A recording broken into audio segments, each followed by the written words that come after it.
Я слышал, Дэйв припер тебе ящик порнухи. Да, целый ящик. Ясно.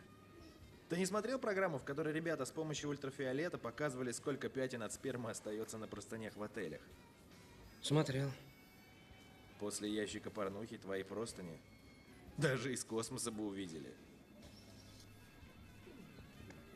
А как вам эта модель? Бентли мира телевизоров. Да что там, целый Роллс-Ройс мира плоских экранов. Чувак, я просто боюсь, что эти бабочки вылетят в зал. Я вполне допускаю, что он может нас дурачить. Правда?